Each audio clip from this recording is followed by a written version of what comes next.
ሁለተኛው ክፍል ስለ ቅድስና የምንማረው እንመለከታለን።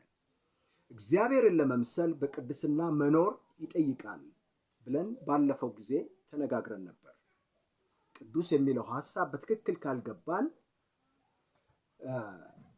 ምንም ጊዜ ቢሆን ቅዱስ መሆን አንችልም በማለት በቅድስና ለመኖር ራሳችንን እናለማምድም።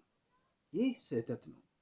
በመንፈሳዊ ሕይወታችን ቅዱስ ሆኖ መኖር የማንደርስበት ይመሰለን እንጂ አማኞች ሁሉ ፍጹም ወይም ቅዱስ ወደ መሆን ደረጃ ማደግ እንዳለብን የእግዚአብሔር ፈቃድና ፍላጎት ነው።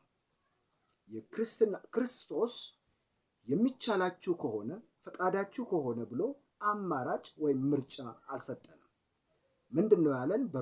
በማቴዎስ ወንጌል ምዕራፍ 5 ቁጥር 48 ላይ የሰማይ አባታችሁ ፍጹም እንደሆነ እናንተም ፍጹማን ሆኑ በማለት ትእዛዝ ነው ያዘዘን። ስለዚህም የተወደዳችሁ ወንድሞች ይህንን ባለፈው ጊዜ ተመልክተን ነበር። ቀጣዩ ክፍል ይቀጥላል። ክፍል 2 ላይ በምንመለከትበት ጊዜ የመንፈሳዊ እድገት መለኪያ ቤተክርስቲያን መሄድ ወይም የሃይማኖት ስርዓት ወይም ደንብ መጠበቅ ሳይሆን እግዚአብሔርን በባህሪ መምሰል ነው።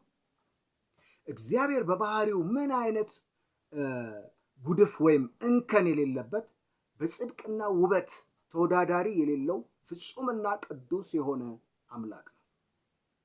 የመንፈሳዊነት ወይም እግዚአብሔርን የመምሰል ባህሪ በእኛ በአማኞች ሕይወት እንደሚገባ የሚታየው ለእግዚአብሔር ሙሉ መሰጠትና ከልብ የወጣ አምልኮ ቢኖረን፣ እንዲሁም የእግዚአብሔር ተፈጥሯዊ ባህሪ ወይም ህልውና ምን እንደሆነ አውቀን እርሱ በሚሰጠን ትምህርትና መመሪያ ራሳችንን ያለማመድን እንደሆን ነው። ሕይወቴን በቅድስና ለመምራት ጥረት የሚያደርግ ማንኛውም ብርቱ ክርስቲያን አልፎ አልፎ ኃጢአት የሚሰራበት ጊዜ እንዳለ የታወቀ ነው። ከኃጢአት የነጻ ወይም ስህተት የሌለበት ሰው በምድር ላይ አይገኝም ወይም የለም። ነገር ግን ሐዋርያው ዮሐንስ ኃጢአት የለብንም ብንል ራሳችንን እናስታለን፣ እውነትም በእኛ ውስጥ የለም ይለናል። አንደኛ ዮሐንስ ምዕራፍ 1 ቁጥር 8።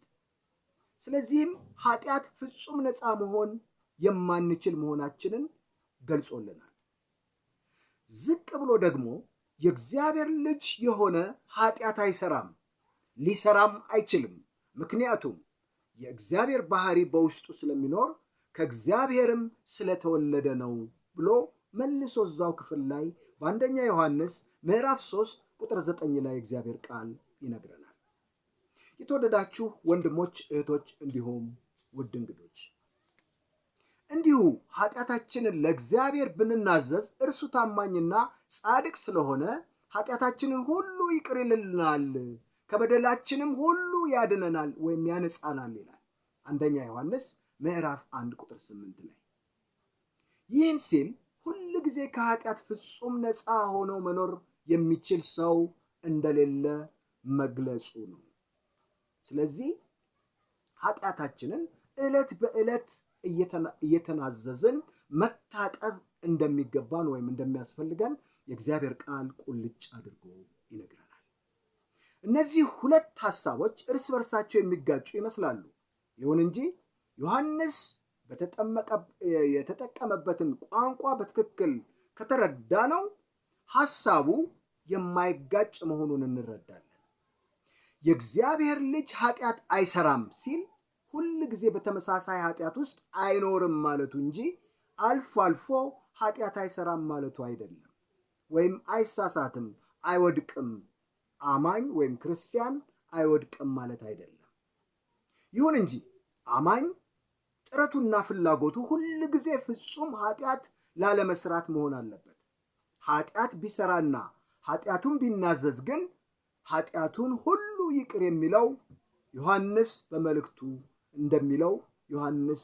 ገልጿል። ኢየሱስ የሰማይ አባታችሁ ፍጹም እንደሆነ እናንተም ፍጹማን ሁኑ ሲል በሕይወታችን ፍጹማን እንድንሆን ብቻ ሳይሆን ፍጹምነታችን ምን ያህል ከፍተኛ መሆን እንዳለበት ጨምሮ መግለጹ ነው። የሰማይ አባታችሁ ፍጹም እንደሆነ ሲል የእግዚአብሔር ፍጽምና ንጹሕና ቅዱስ ወይም ምንም ስህተት ኃጢአት የሌለበት ስለሆነ ምን ያህል ከፍተኛ እንደሆነ የሚያመለክት ነው። ከመንፈሳዊ አባታችን መካከል የአንዱን ስም ጠቅሶ ለምሳሌ እንደ አብርሃም ቅዱስ ነው ቢል ኖሮ አብርሃም የራሱ የሆነ መንፈሳዊ ድካም ስለነበረበት የሚጠበቅበትን ወይም የቅድስና ደረጃ ዝቅ ያለ ይሆን ነበር።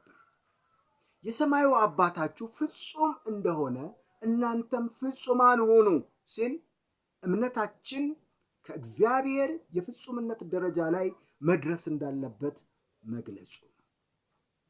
ስለዚህ ሁላችን እርሱ ባወጣው ከፍተኛ የቅድስና ደረጃ ውስጥ መኖር አለብን።